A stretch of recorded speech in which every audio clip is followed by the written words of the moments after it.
My father's first words on entering Westminster Abbey yesterday were a pledge of service. It was a pledge to continue to serve.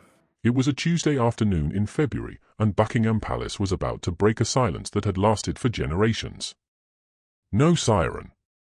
No breaking news chyron flashing red across the screen. Just a short written statement, released without warning, confirming something that royal households almost never confirm. The king had cancer. 17 words changed everything. For over a century, the palace had treated the health of a British monarch as one of the most guarded secrets in the country. Kings and queens had suffered in private. They had been operated on in private. Some had died without the public ever knowing how sick they truly were, until it was already history.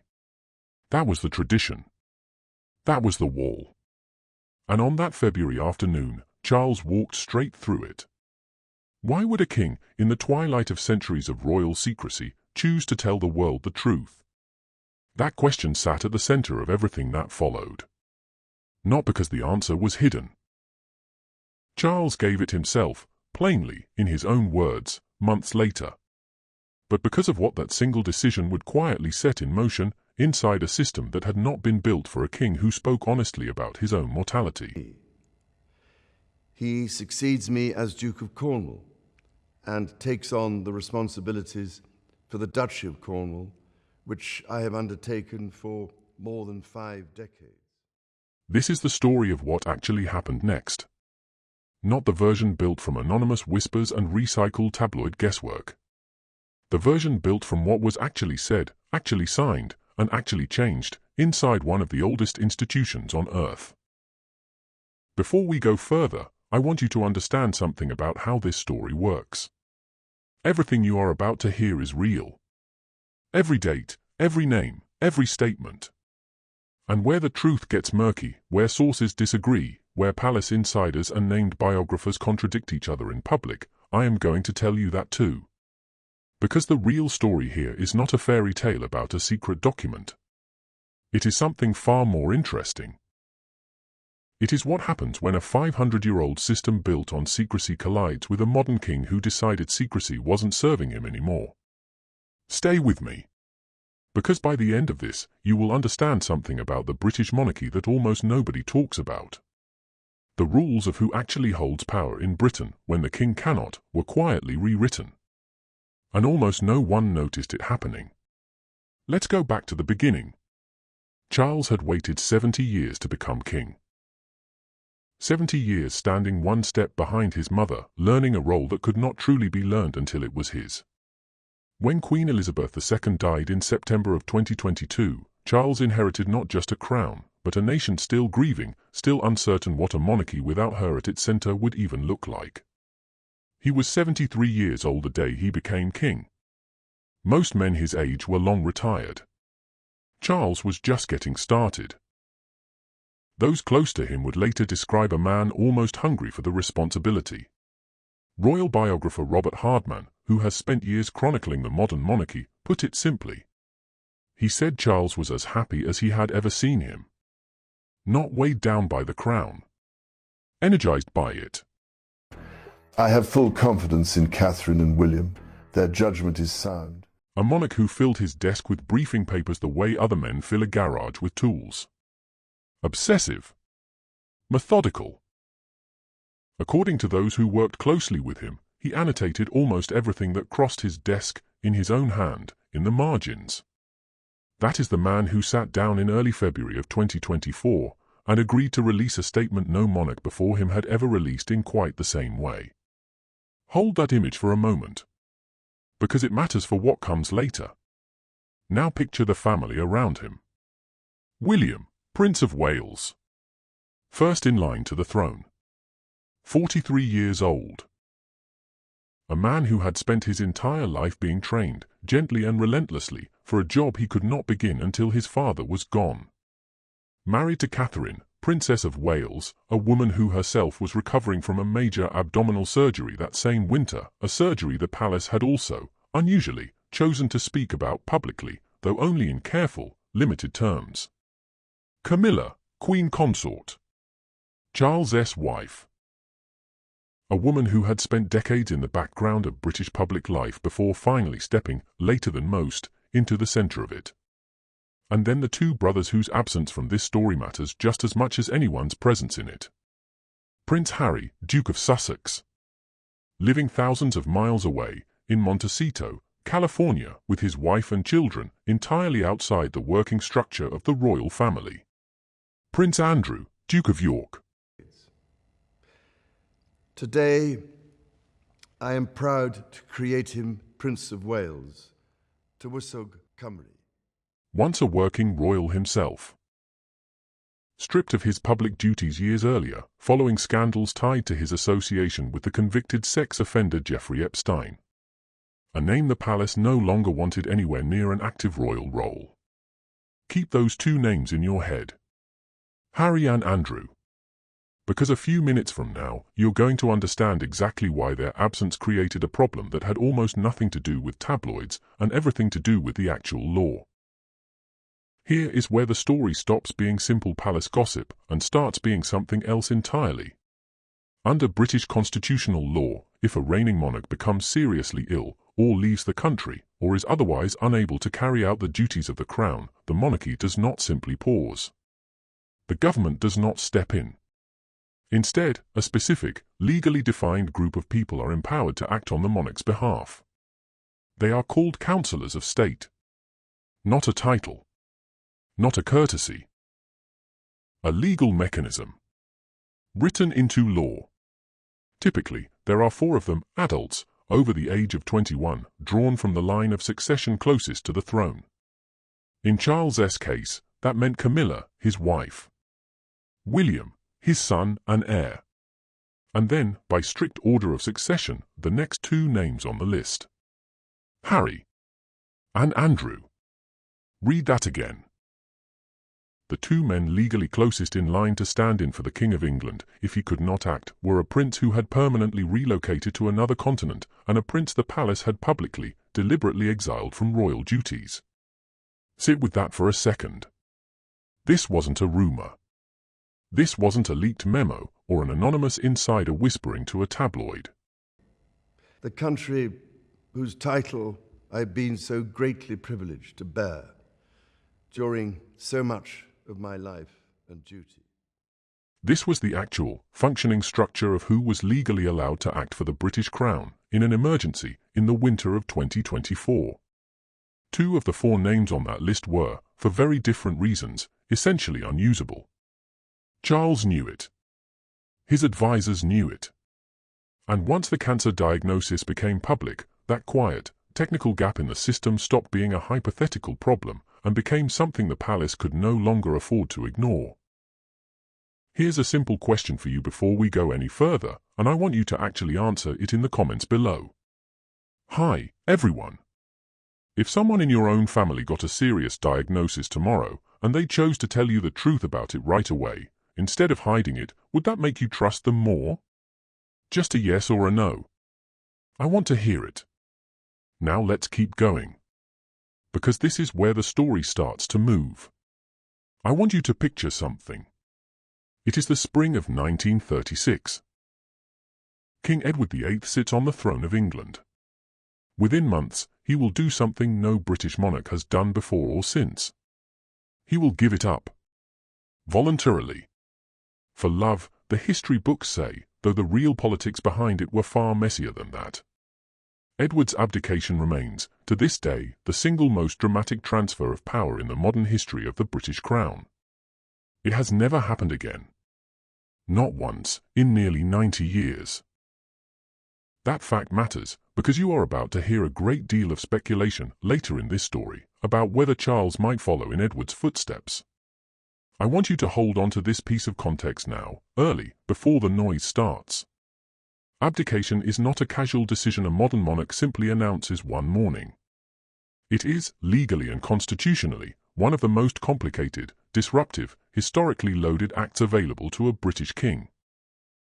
It has been avoided, deliberately, by every single monarch since Edward, including Charles's own mother, who reigned for 70 years and never once considered stepping aside, even in her final months, even in visible physical decline.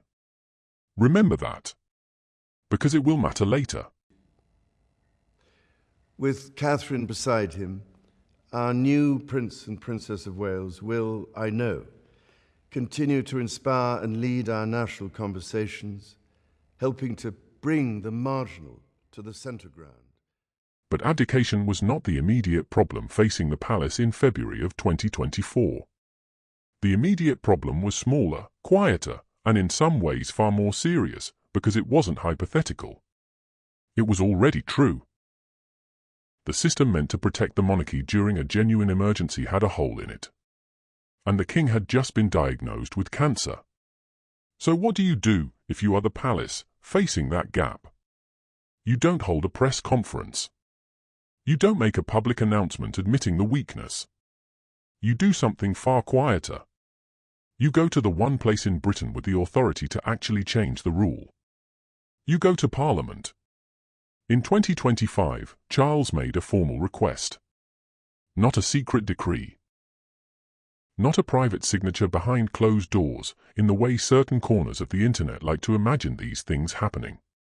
A formal, legislative request made through proper constitutional channels to expand the pool of Counsellors of State beyond the standard 4. He asked that 2 additional people be added to the list. His sister, Anne, the Princess Royal, and his brother, Edward, the Duke of Edinburgh. Think about what that request actually was, stripped of all the drama. It was Charles, quietly acknowledging, through the correct legal process, that the existing safety net around his crown had a hole in it, and asking Parliament to help him patch it. Not a secret law rewriting William's destiny. Not some hidden document smuggled past the public. A practical, transparent fix to a structural problem, one most people in Britain never even knew existed until it was already being solved. But here is the part of the story almost nobody reported clearly at the time, and it's the part one actually want you to walk away from this chapter understanding. This wasn't really a story about illness. It wasn't really a story about succession, or abdication, or William secretly being groomed for an early throne. It was a story about resilience inside an institution that is, at its core, almost unbearably rigid. A 500-year-old monarchy, built on rules written for a different century, quietly discovering in real time that its own safety mechanisms hadn't kept pace with the modern shape of the royal family. A family split by geography. A family split by scandal. A family that, for the first time in generations, had to admit publicly that its backup plan wasn't good enough. And at the center of it stood one man. A king who had spent 70 years waiting for a job he had just started, now forced to confront, earlier than almost anyone expected, exactly how fragile the machinery beneath that job really was. Charles didn't hide from that. He walked toward it, in daylight, through the proper legal process, in full view of the country he served. That is not the story you've been told about this family. But it is the true one. And it is only the beginning. Because once Parliament acknowledged the gap, once Anne and Edward were formally added to the list of people who could legally act for the crown, something else started happening. Something quieter. Something that had far less to do with legislation, and far more to do with what was visibly, publicly changing about William's own role inside the family business. He started showing up in places his father used to stand alone. He started carrying briefings that once belonged only to the king. And by the time the cameras caught him standing beside his father at a state banquet in March of 2026, something in the room had shifted so plainly that even casual observers noticed it. One royal, visibly tired. The other, visibly ready. We'll get to that moment. We'll get to exactly what was said, what was reported, and where the honest reporting stops and the tabloid guessing begins. But first, you need to understand exactly what changed, on paper, in the 18 months between that February diagnosis and that March banquet. Because the real story of William's future was never a secret law signed behind a closed door. It was written in plain sight the entire time. You just had to know where to look. Let's start with the diagnosis itself, because most people only remember the headline, not the detail underneath it. When Buckingham Palace confirmed Charles's cancer in February of 2024, the statement was deliberately narrow. It did not name the type of cancer. It did not offer a prognosis. It confirmed only that the king had begun a schedule of regular treatments and that he had chosen, in his own words later, to speak publicly about it in part to honour the cancer charities he had supported for years as Prince of Wales. That distinction mattered. This wasn't a king forced into disclosure by leaked medical records or a persistent press. This was a deliberate choice, made by Charles himself, to use his own diagnosis as a platform for something he actually cared about. Early screening. Early diagnosis. The very thing that, in his own words, had made the difference in his own case.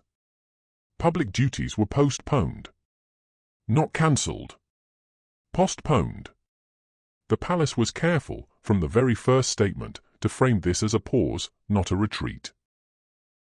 And almost immediately, the machinery of Counsellors of State activated in a smaller, quieter way than most people realized.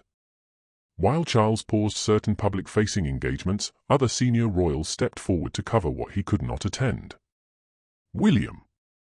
Camilla. Even, briefly, discussion of Anne and Edward's expanded role, months before the formal legal request was even finalized. This is the part that tends to get lost in the noise. The palace wasn't improvising in a panic. It was quietly stress-testing a system it already suspected was too thin. Meanwhile, William's own life had just been through its own quiet earthquake. That same winter, Catherine, Princess of Wales, had undergone planned abdominal surgery for what the palace specifically described as a non-cancerous condition. William had postponed some of his own responsibilities to be with her during her recovery. Two crises. In the same family. In the same winter. A father facing cancer. A wife recovering from major surgery. And a system built to handle exactly one senior royal being unavailable at a time now facing the possibility of two. This is why the numbers matter so much. This is why Harry living in Montecito and Andrew being stripped of duties wasn't just an awkward family footnote. It was, in that specific winter, a real structural vulnerability, sitting exposed, right when the family needed depth the most. Richard Fitzwilliams, a royal commentator who has spoken publicly about the mechanics of the monarchy for years, explained it plainly at the time. If the king became incapacitated, there were 4 councillors of state available to carry out his duties. 4, on paper. But only 2 of them, realistically, available in practice. That gap sat there, quietly, for over a year, before Charles moved to close it. And when he finally did move, in 2025, formally requesting that Anne and Edward be added, it wasn't framed as an emergency.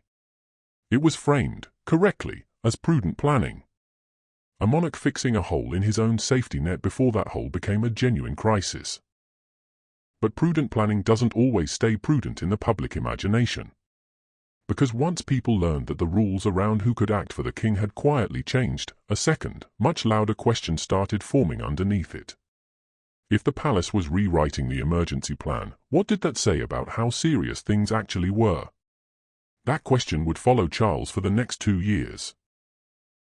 And it would follow William even more closely, because every single time he stepped into a role his father used to fill alone, someone was watching, and someone was writing about what it meant.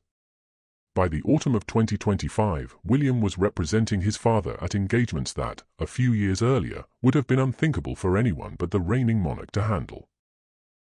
He travelled to Belém, in Brazil, ahead of a major world leaders' summit on climate change, appearing at a global stage specifically because his father could not attend in his place. He led investitures. He hosted galas. He stood, more and more often, at the front of rooms that had always belonged to Charles. None of that was secret. None of that required a hidden document. It happened in public, on camera, reported by outlets around the world in real time. And by March of 2026, it had become impossible to ignore. That month, William and Catherine entered St. George's Hall at Windsor Castle for a state banquet honoring the President of Nigeria. Witnesses in the room, and reporters covering the event, described the moment in strikingly similar terms. William and Kate, composed, confident, every inch the future king and queen. And Charles, visibly tired. At one point, according to accounts from that evening, he appeared to nearly slump in his chair from exhaustion. One insider, speaking to a royal outlet afterward, said the contrast in that room was impossible to miss. William and Kate radiating confidence and youth. Charles struggling, visibly, to keep pace with an evening that would once have been effortless for him. I want to pause here and be completely honest with you about something. That quote, and quotes like it, come from unnamed sources speaking to entertainment outlets. Not from the palace. Not from Charles or William themselves. They are second-hand accounts of a single evening, filtered through anonymous insiders whose access and motives we cannot verify. That doesn't mean they're false. Reporters rely on sources like this constantly, and sometimes they're right. But it does mean we should hold them differently than we hold a Buckingham Palace statement or a video message recorded by the king himself.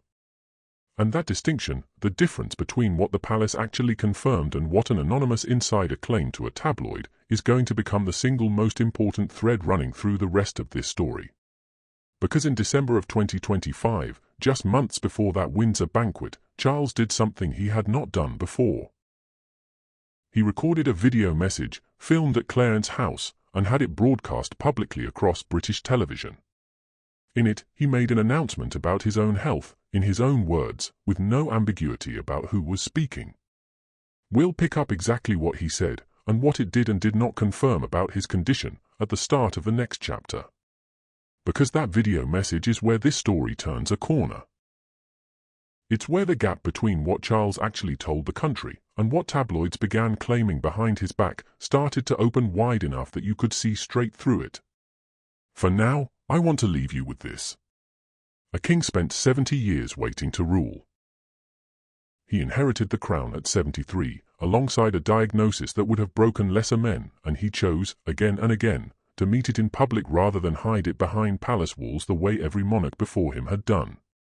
He found a hole in the emergency structure of his own monarchy, and instead of quietly hoping it never mattered, he went to Parliament and had it fixed. And somewhere in the middle of all of that, quietly, without a single secret document, without a single midnight signature behind a locked door, his son began stepping into a future that had always been coming, just faster and more visibly than either of them had probably imagined it would. That is the true story of William's future so far. It is not finished. And what happens next, the video message, the widening gap between the king's own words and the rumors swirling around him, the moment two very different accounts of the same man collide in public, is where things start to get complicated. Stay with me for what comes next. There is a particular kind of quiet that settles over an institution when it realizes, for the first time, exactly how thin its own safety net really is. Not panic. Not chaos. Something colder than that. A kind of clear-eyed recognition that has nowhere to hide, because the problem isn't a rumor anymore. It's arithmetic. For names on a list. 2 of them unusable. That was the reality Buckingham Palace sat with, quietly, through most of 2024 and into 2025. And by the time Charles finally moved to fix it, the fix itself would end up telling the country almost as much as the diagnosis had. Let's pick up exactly where we left off. In 2025, Charles made his formal request. Parliament would need to expand the pool of Counsellors of State, the people legally empowered to act in his place, if illness or absence ever left him unable to fulfill his duties as monarch. He asked for 2 additions. His sister, Anne, the Princess Royal, and his brother, Edward, the Duke of Edinburgh. I want you to think about what that actually meant, mechanically, inside the family. And had spent decades as one of the most tireless working royals in the entire family, a reputation built on sheer volume of public engagement rather than headlines. Edward, similarly, had built a long career of steady, largely uncontroversial royal service. Neither of them commanded tabloid front pages the way William or Harry did. And that, in a strange way, was exactly the point.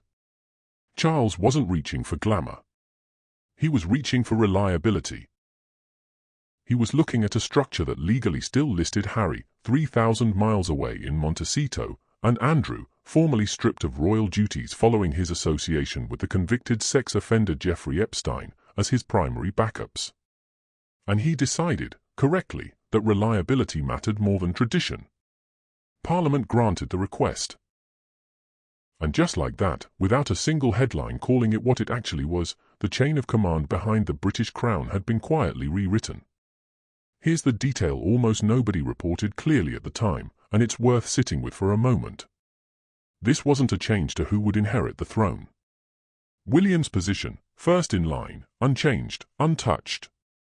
This was a change to who could legally act, temporarily, on the king's behalf, in a genuine emergency. Two very different things. But in the coverage that followed, in the months after, those two ideas would start to blur together, again and again, until most casual observers couldn't tell them apart anymore. That blurring matters. Hold on to it. Because it's going to come back later, and it's going to come back loud. For now, though, I want to take you somewhere else. Somewhere further from Westminster and further from palace paperwork. I want to take you to Belém, Brazil. By the autumn of 2025, William's public role had visibly, undeniably expanded.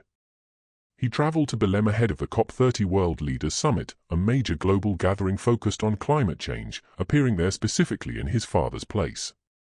Charles could not attend. William did, representing the crown on a world stage that, a decade earlier, would have belonged almost exclusively to the reigning monarch. Think about the weight of that moment, even if the cameras made it look effortless.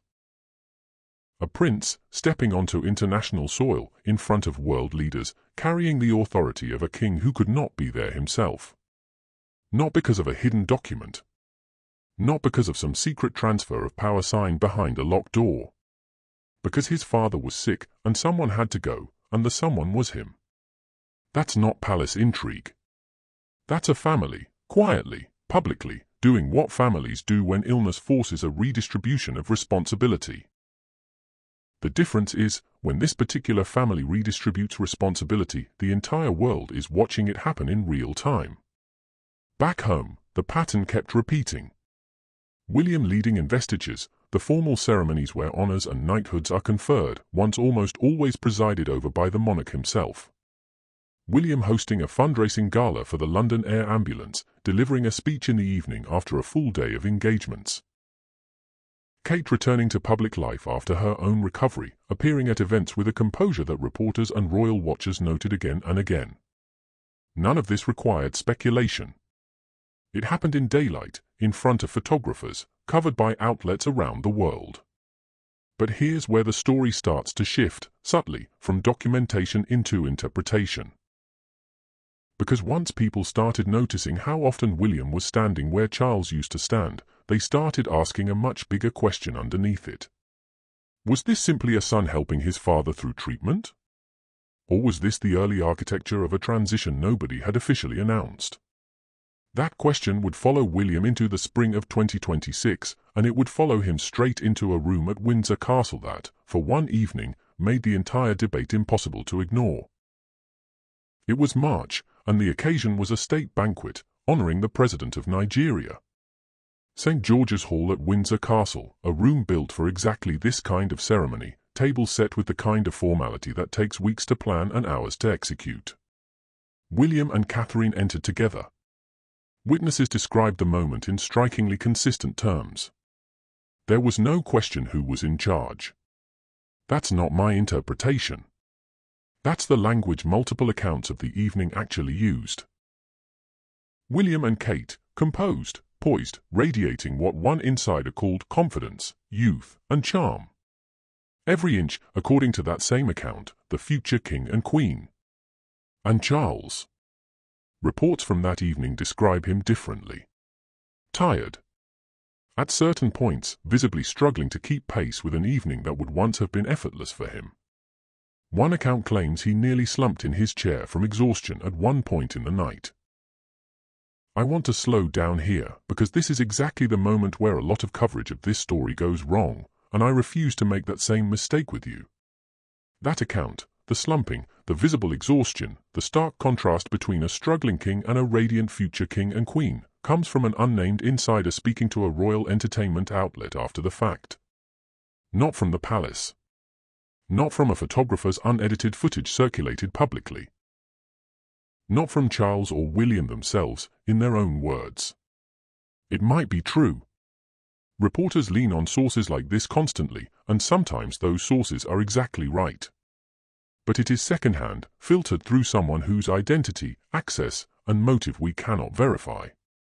Here's the uncomfortable truth about stories like this one. The photograph itself, William and Kate entering a room with composure, doesn't actually prove anything on its own. People have good nights and bad nights. Illness doesn't move on a predictable schedule, and a single evening's fatigue doesn't automatically mean decline. But once a story like that gets attached to a striking image, once the words visibly frail and struggle to keep pace get typed out and published, it becomes almost impossible to separate the image from the narrative wrapped around it. That's not a flaw in you if you found that story compelling when you first heard it. That's how narrative works. It's designed to be compelling. The real discipline is asking, every single time, who is telling me this, and how do they actually know? So hold that banquet in your mind. Hold the image of Charles in that chair. But hold it the way a careful observer holds it, not the way a headline wants you to hold it. Because 9 months earlier, before that banquet ever happened, Charles had already given the public something far more reliable than an anonymous insider's account of one evening. He had given them his own words, on camera, in his own voice. It happened in December, at Clarence House, in a pre-recorded video message broadcast on British television. The occasion was Stand Up to Cancer, a campaign Charles had supported for years, long before his own diagnosis made the cause personal in a way it had never been before. In that message, Charles didn't hide behind vague language. He spoke about the country's cancer screening programs directly, noting that millions of people in Britain were not up to date with the screenings available to them. And then, in a moment that would end up defining the entire next chapter of this story, he shared something about himself. He said that thanks to early diagnosis, effective intervention, and adherence to doctors' orders, his own schedule of cancer treatment could be reduced in the new year. He called it a personal blessing. Read those words again, slowly, because every syllable of that sentence would end up being picked apart, stretched, and reinterpreted in the months that followed. Reduced. Not ended. Not cured. Not cancer-free. Reduced. A careful, deliberately narrow word, chosen by a king who had already shown, back in February of 2024, that he understood exactly how much power there is in choosing your own words before someone else chooses them for you. Buckingham Palace, in a separate statement around the same announcement, added a detail that would matter enormously later. A royal spokesperson said the king had responded exceptionally well to treatment, and that ongoing measures would now move into what they called a precautionary phase. That phase, the spokesperson added, would be continuously monitored and reviewed, specifically to protect and prioritize his continued recovery. Notice what that statement does not say. It does not say the cancer is gone. It does not say he is cured. It does not offer a single clinical detail about what type of cancer, what stage, or what the actual treatment involved. It is, in its own way, just as carefully constructed as the king's own chosen word, reduced. This was a family, and an institution, choosing transparency about the existence of illness, while maintaining almost total privacy about its specifics. Both things, at the exact same time. A king willing to say I have cancer, on camera, to the entire country, while never once telling that same country what kind, or how serious, or what reduced actually meant in medical terms. That combination, radical honesty about the fact, total privacy about the detail, is unusual. It doesn't fit neatly into either the old model of royal secrecy or the modern instinct toward full disclosure. It sits somewhere in between, deliberately. And it left an enormous amount of empty space. Empty space that other people, without official information, without medical training, and in some cases without any real access to the palace at all, were more than happy to fill. By the following May, just months after that December video message calling his treatment reduced, a different kind of reporting started to surface. Reports describing Charles as undergoing what was called experimental treatment. Reports noting that since his original diagnosis in 2024, information about his condition had been released sparingly and had continued to be released that way. Sit with the contradiction sitting right in front of you. In December, the king himself, in his own voice, calls his treatment reduced and a personal blessing. 5 months later, separate reporting describes him as undergoing experimental treatment, with information still being carefully withheld. Both of those things were being reported as fact in the same season about the same man. Which one was true? That is not a question I'm going to pretend to answer for you with false confidence. Because the honest answer is, we don't fully know. And anyone telling you they do know, with certainty, exactly what King Charles's cancer treatment looked like behind palace walls in the spring of 2026 is not giving you information. They're giving you a guest dressed up as insider access. What we do know is this. The palace's official position was measured optimism, filtered through careful, limited language. The unofficial reporting swirling around that same period painted a murkier, more uncertain picture. And the gap between those two versions of the same man was about to become the central battleground of everything that came next. Because in that gap, in that space between what the king said publicly and what anonymous sources claimed privately, a story started to grow. A story about whether Charles was actually recovering, or whether he was preparing, quietly, to step aside entirely. Somewhere in that gap, a name kept surfacing, again and again, from people who had actually spent time around Charles. A named biographer, on the record, with a very different account of the man than the one being painted by anonymous insiders. We'll meet him properly, in his own words, at the start of the next chapter. Because what he says, and what it directly contradicts, is where this story stops being about medical language and starts being about two completely different pictures of the same king, both claiming to be true. One of those pictures says Charles is fading. The other says he has never been more alive. You are about to hear both of them, in full. And by the end of it, you are going to have to decide, the same way I did, which one actually survives contact with the evidence. Stay close. Because the next chapter is where the real disagreement begins. Two accounts of the same man. Recorded within months of each other. Both claiming to describe the real King Charles. Only one of them could be closer to the truth. Let's meet the second voice properly, because up to this point in the story, most of what you've heard filling the empty space around Charles's health has come from people without names. Insiders. Sources. Palace watchers who speak but never sign their words. This voice is different. Robert Hardman is a royal biographer, someone who has spent years chronicling the modern monarchy in detail, someone whose name appears on his own reporting, not hidden behind the word insider. Speaking to Marie Claire magazine, Hardman offered a description of Charles that stood in almost direct opposition to the tired, struggling figure described by anonymous sources after that March banquet. He said Charles was as happy as he had ever seen him. Not since the diagnosis. Not since scaling back his treatment. As happy as he had ever seen him, full stop, reflecting on the entirety of Charles's mood since he became king in 2022. Hardman didn't describe a man being ground down by illness. He described a monarch, in his own words, energized by finally doing the job that had loomed over his entire adult life. A man approaching his duties with genuine purpose and energy. Someone who, according to Hardman, appears to thoroughly enjoy his job. Read that again, next to what you heard in the last chapter. One account has Charles nearly slumping in his chair from exhaustion at a state banquet. Another, from a named biographer with years of access and expertise, describes a king more energized and purposeful than at any point in his reign. Both cannot be the complete picture. So which one is closer to it? Here's where I want to slow down, because this is the exact moment where lazy storytelling would pick a side, lean into whichever version made for a better headline, and move on. I'm not going to do that to you. Instead, I want to actually look at what each account is built on.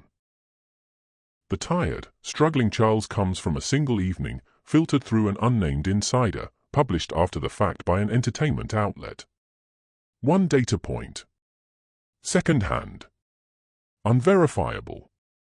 The energized, purposeful Charles comes from Robert Hardman, a named biographer with a documented, years-long track record covering this exact family, describing not one evening, but Charles's entire disposition across the full arc of his reign since 2022. That doesn't automatically make Hardman correct. Named sources can be wrong too, and biographers are not doctors. Hardman cannot see inside Charles's body any more than an anonymous insider can. But it does mean these two accounts are not, in fact, equally reliable. One is built on broader, more consistent, more accountable observation. The other is built on a single moment, stripped of context, attributed to someone we cannot even name. When you're being told two contradictory stories about the same person, the question is never simply which one sounds more dramatic. The question is which one is actually standing on solid ground.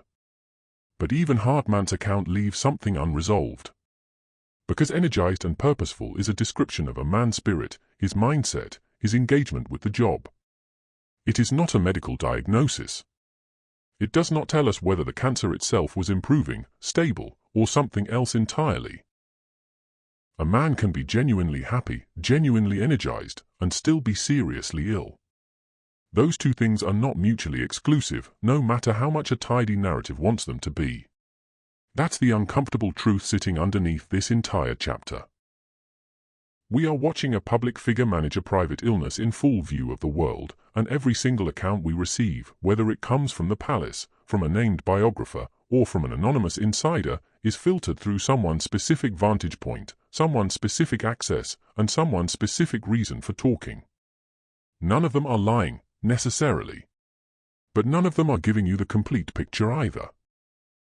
So what do we actually know, for certain, stripped of interpretation? We know Charles was diagnosed with cancer in February of 2024. We know he described his treatment as reduced, not ended, in December of 2025. We know the palace described the reduction as tied to an exceptionally good response to treatment, entering a precautionary phase. We know that by May of 2026, separate reporting described ongoing, experimental treatment, with information continuing to be released sparingly. And we know a named biographer, with real access to the family, described Charles as more energized than at any point in his reign. All of that is true, simultaneously. It doesn't resolve into a single, simple story, because real life rarely does. What it gives us instead is a portrait of a king managing an illness the way he seems to manage almost everything else about his reign, on his own terms, with careful, deliberate control over exactly how much the public gets to see. And into that carefully managed silence, something else began to grow. Not evidence. Not reporting. Speculation. By the spring of 2026, a specific date had started appearing in royal coverage, again and again, attached to a very specific claim. Mid-June. Shortly after Trooping the Colour, the King's annual birthday parade, held that year on June the 13th. According to certain outlets, that date was being floated as the most likely moment for Charles to step down from the throne entirely. I want you to notice something about how that claim is usually delivered, because it matters. It is almost never attributed to the palace. It is almost never attributed to a named source. It arrives, again and again, wrapped in phrases like "our source claims," or "an insider shares," language specifically designed to sound authoritative while committing to nothing that can actually be verified. One outlet reported that there was, in their words, a unanimous feeling that Charles must go out on a high, timed deliberately around his birthday parade for one final grand public moment on the balcony before handing everything over. The same reporting described William, now 43, as fully prepared, having taken on more and more duties. Notice the sleight of hand happening in that sentence. It takes something entirely factual and well documented, William genuinely has taken on more duties, and quietly stitches it onto something entirely unverified, that Charles is actively planning to abdicate within weeks. The true part lends credibility to the false part. That is precisely how so much of this kind of coverage works. Real facts, used as scaffolding to hold up speculation that couldn't stand on its own. So let's actually test that speculation against reality. Not against another rumor. Against history, and against law. I told you, back in the first chapter, to hold on to the story of Edward VIII. Now it's time to use it. In 1936, Edward VIII gave up the British throne, choosing personal happiness over the crown, in what remains the only voluntary abdication by a reigning British monarch in the modern era. It required a formal instrument of abdication. It required an Act of Parliament, his